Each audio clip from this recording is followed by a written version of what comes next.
You're listening to the Get Out and Drive podcast with John CustomCarNerd Meyer and Jason OldeCarrGuy Carr. We'll be bringing you gearheads everything you never wanted to know about cars and why they should be on the road and not in your garage. Are you ready to get out and drive? So folks, welcome back to the Get Out and Drive podcast. Today we are talking very educational and very educated topic of conversation. My name is Jason, OldeCarrGuy Carr. And as usual, I am John CustomCarNerd Meyer.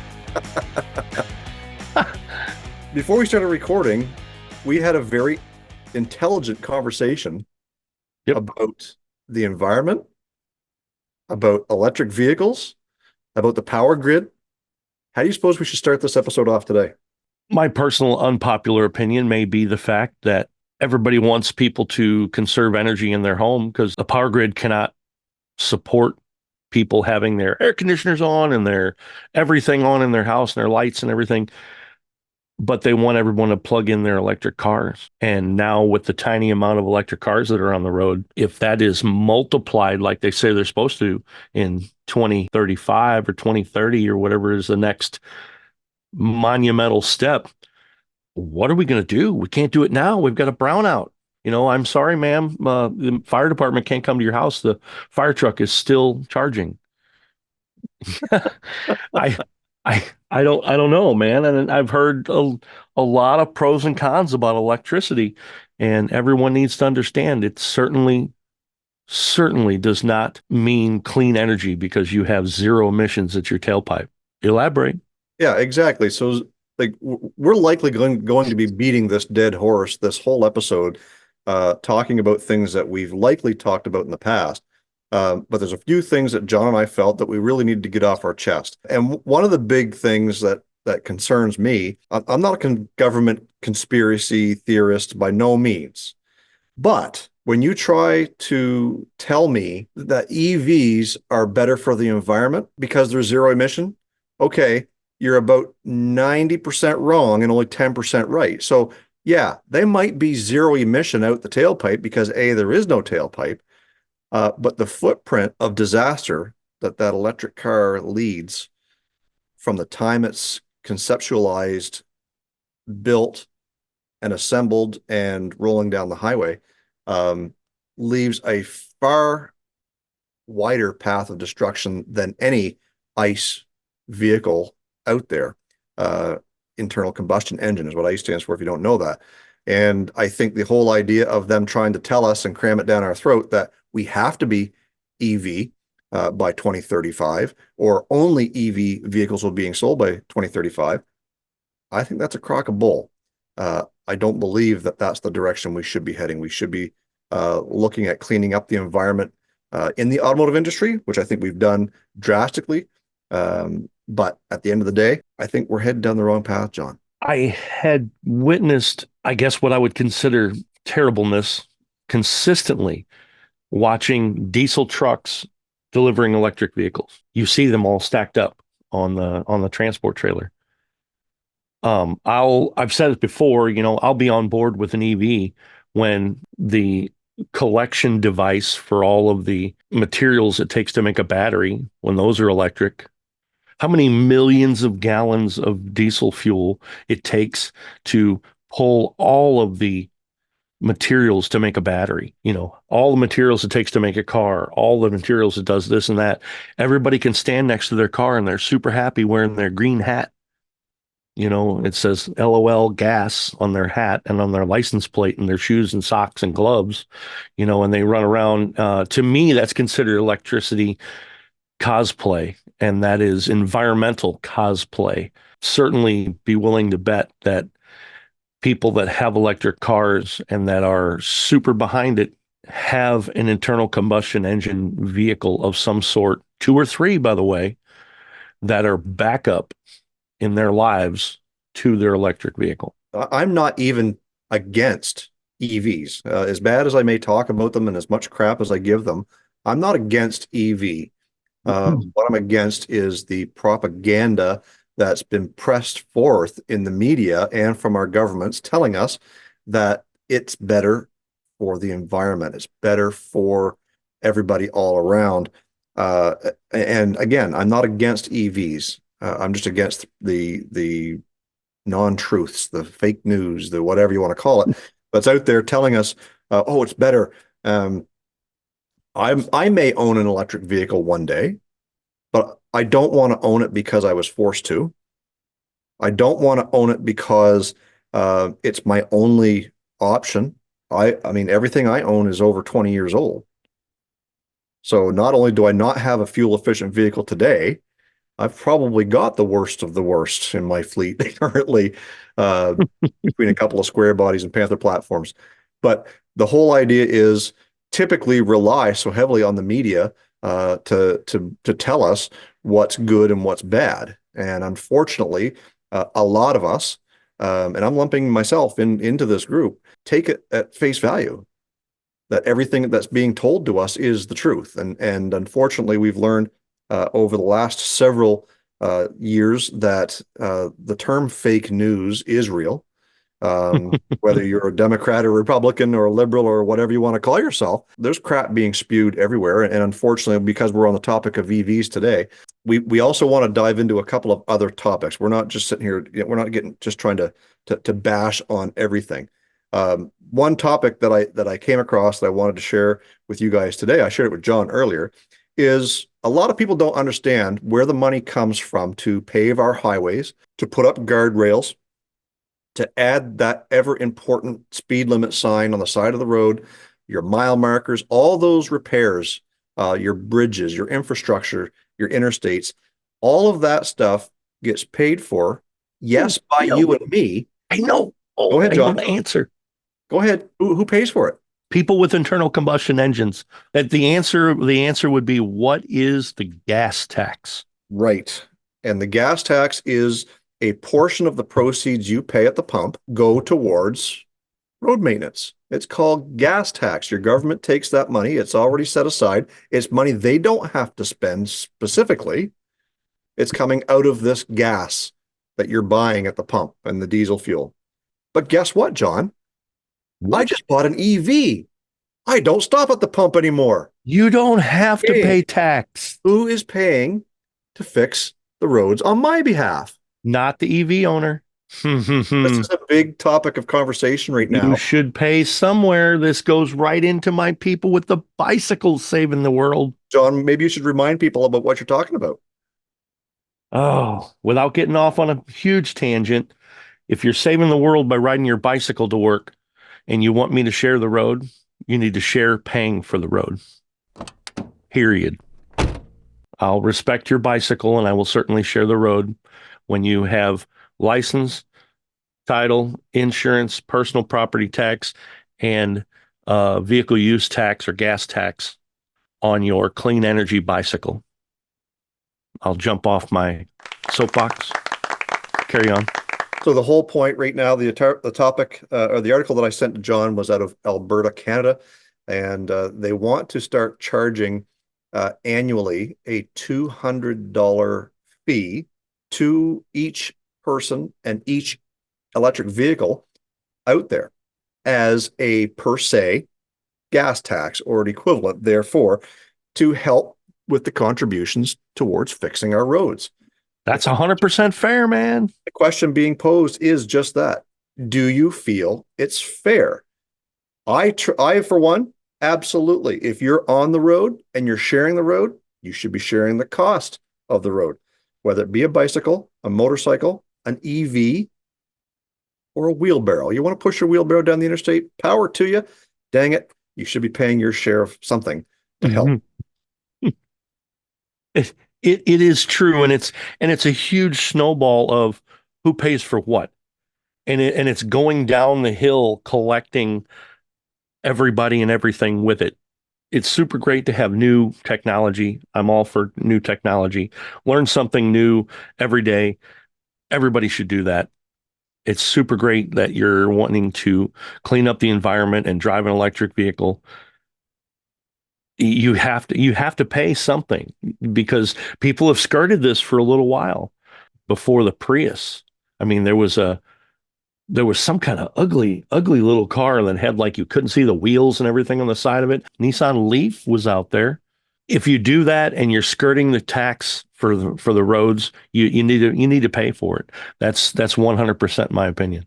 Let me put this into perspective.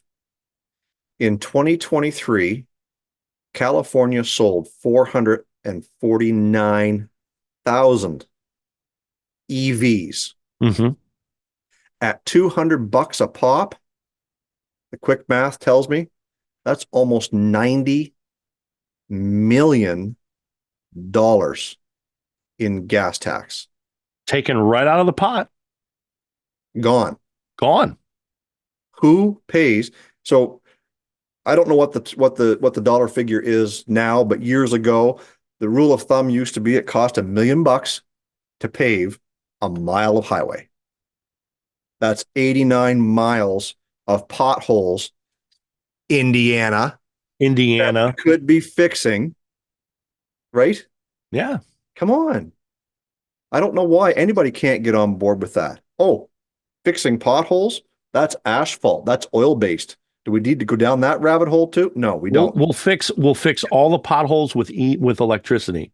Yeah, right. All the magic fairy farts that provide electricity to the EV cars. We'll fix the potholes with that. And my donation, I'll put a little hope in there. Hopes and dreams. A little hope. We've really got to be careful, John, because I'm sure that the Get Out and Drive podcast has EV owners that listen to our podcast as they're driving down the road that are probably screaming at us right now. Our intent isn't to piss you off because we don't like EVs. Our intent is to try and let you hear another side of this conversation, right? Our intent. Oh, hell yeah. And I don't want to piss off our listeners and our followers, but I want to get their thoughts on how they feel about this gas tax. I mean, the way everything works, California does things and they're the forerunner of everything. And then if it works or doesn't work, other states adapt it quickly. That's very common tradition in the United States. Yeah, and California sets those standards. Why? Because they are such a small area with a huge, huge population of people. Their vehicle emissions and their their pollution is a large contributor to the U.S. on the global scale. So when you take a look at the differences between California and say Canada is the second largest country, second largest landmass on the planet, and we have almost the same amount of people over coast to coast that California has in their one little state. So we don't have the emissions standards that California has here.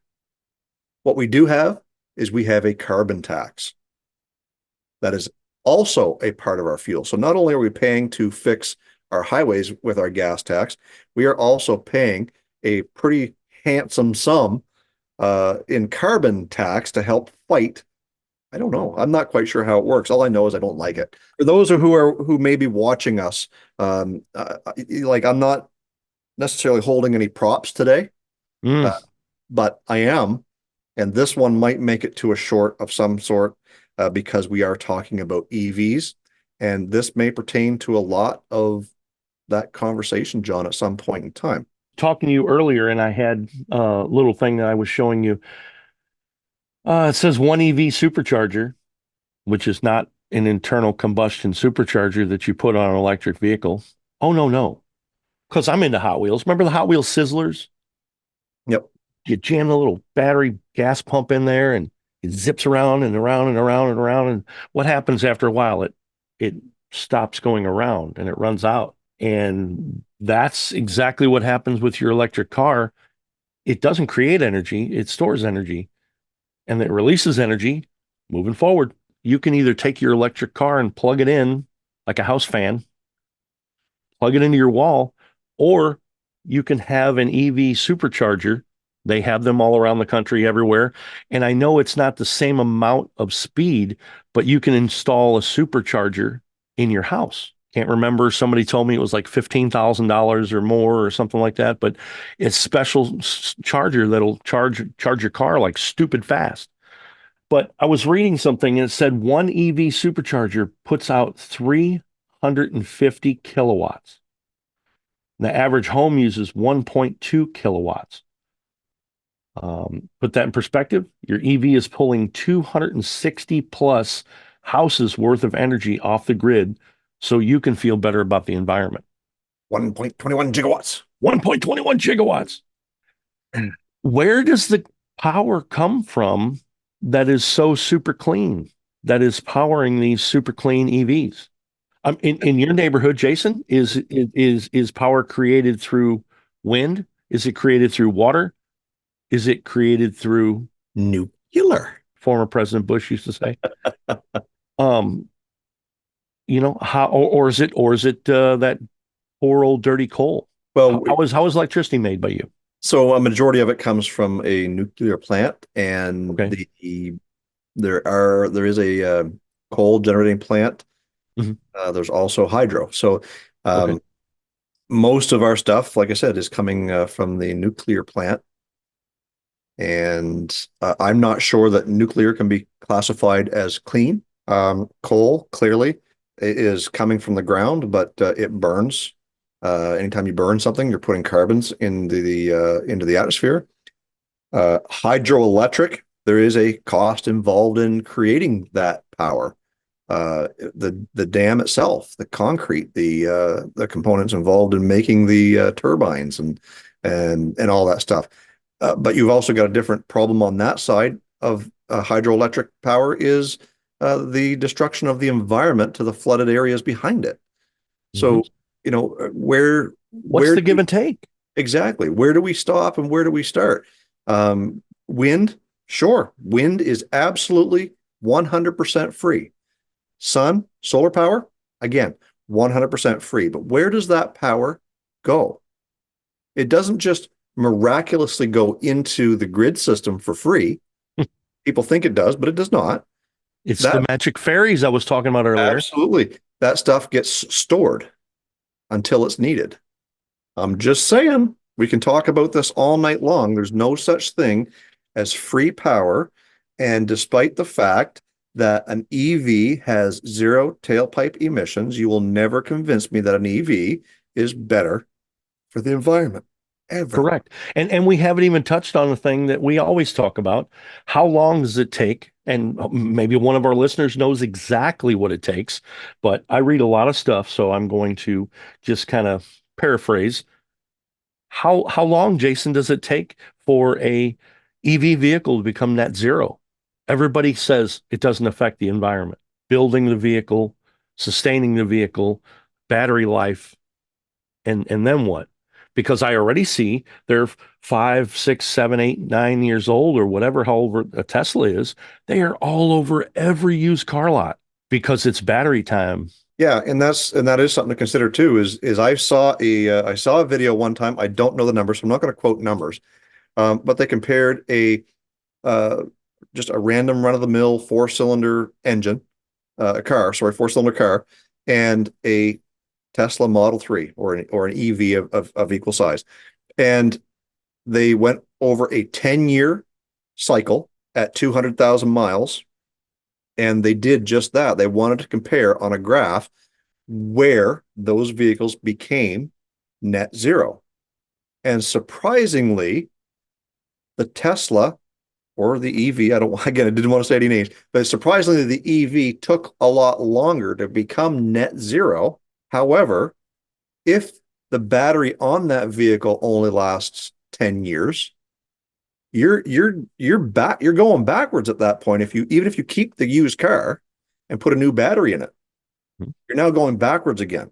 Whereas your gas powered car, you can just keep driving, right? It hit its net zero at some point, but guess what? The longer you drive it, the better off you are for the environment because you're not replacing it with an EV or another gas powered car. What's the best way to solve this environmental dilemma, John? Everybody recycles. Keep driving your 1989 Jeep Cherokee, and I'll keep driving my 1990 Chevy Suburban. Mm-hmm. Right? Because if I have to spend money to replace that, A, it's going to cost me $100,000, but B, the amount of effort and time and energy and wasteful materials and plastic and tires and rubber and electronics that go into making that new one is far worse for the environment than if I put another $150 in gas on that thing and just keep driving it. Oh yeah. Yeah. And we push it so much. Hot rodders and restorers are the first recyclers. Nobody can comprehend that. Everybody thinks we're a bunch of greasy, mechanics, but that's how I feel. I'm keeping my car out of the salvage yard. I'm keeping my car on the road. Say that again one more time, John, for the folks in the back who might not have heard you. Hot rodders and restorers are the original recyclers and the original green earth movement. We can keep a car going longer for less effort and less impact to the environment than a brand new Tesla. Is my vehicle fuel efficient? No, it is not. 15 miles to the gallon on the highway. We proved that on our trip from Kansas. Yep. However, my 15 miles per gallon and my polluting that I may be doing with that older vehicle is still drops in a bucket compared to buying a brand new Tesla, a brand new Ford F-150 Lightning, electric vehicles. You were trying to say the Cybertruck, weren't you? I was. Because you're in love with those. No, they're pretty. No, you want to make a time machine out of a Cybertruck? Not even a little bit. So like again, we've sat and we've talked about this thing. We could continue to talk about it for a long time. We can keep beating that dead horse.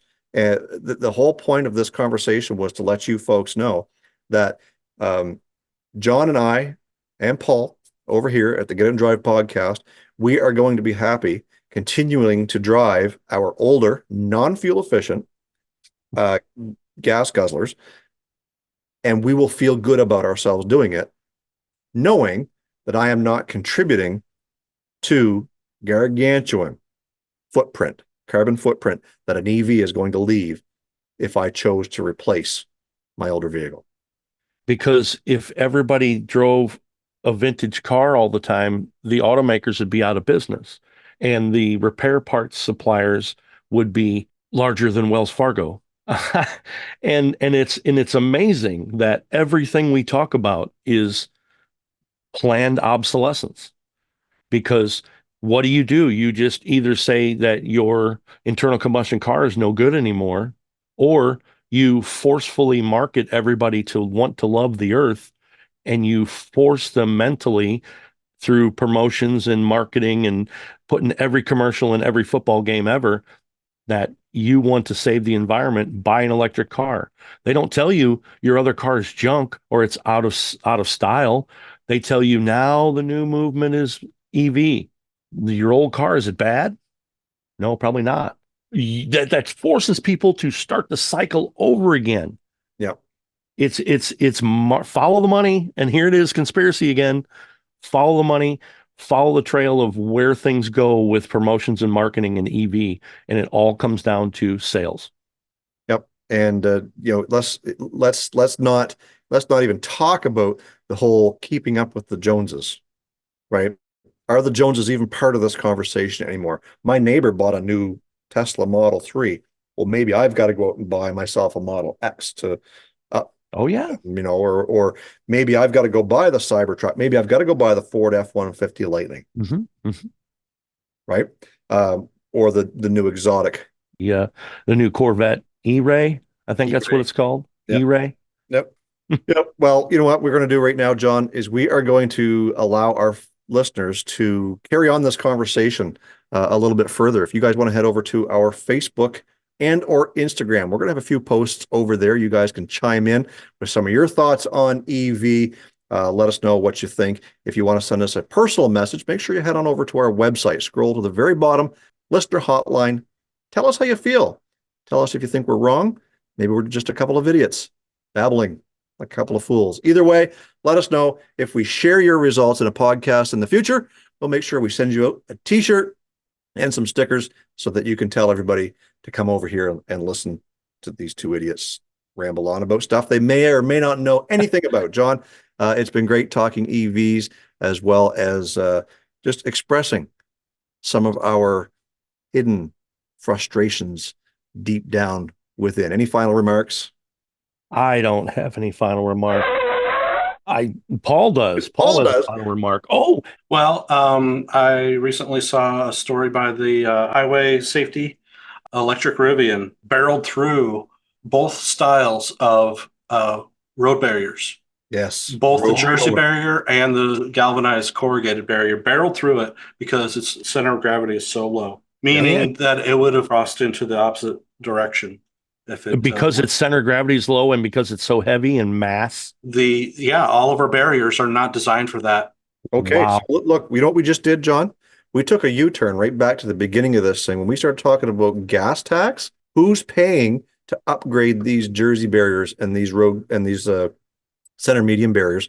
Because all of our EVs are now 50 to 75% heavier than their standard equivalent, and in the event of an accident are going to barrel through. Who's paying for those? Our road taxes pay for those. Our gas taxes pay for those. Time to step up, EV owners. It's your turn.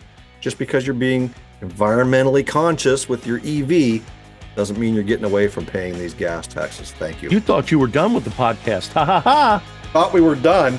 Thanks, Paul. Look, I know everyone wants to get out and drive, but it's been difficult with the price of gas lately. But get out and drive doesn't have to mean physically driving your ride. Get Out and Drive means sharing your auto repair skills with the next generation. Hashtag what drives youth. Get out and drive means watching a classic road trip movie or something with a cool chase scene. Get Out and Drive means hosting a car show or a cruise. Get out and drive means working on that project car to get it ready to get out and drive. Get Out and Drive means get those toy cars, Hot Wheels, remote control cars, and die casts and burn up the pavement. Get out and drive means supporting organizations that help keep the automotive industry and hobby alive. What does Get Out and Drive mean to you? Let us know by leaving a message on our listener hotline. Just go to GetOutNDrive.com, scroll to the bottom of the page, and click the listener hotline button. Cruise on over to our website, GetOutNDrive.com, for all the info you never wanted to know about our podcast. Hit us up on our listener hotline, be the first to know what's happening, get industry news, and grab your Get Out and Drive merch. Connect with us on social media. Find us on Facebook, Instagram, and TikTok. Follow us on Twitter at GetOutNDrivePod. What drives you?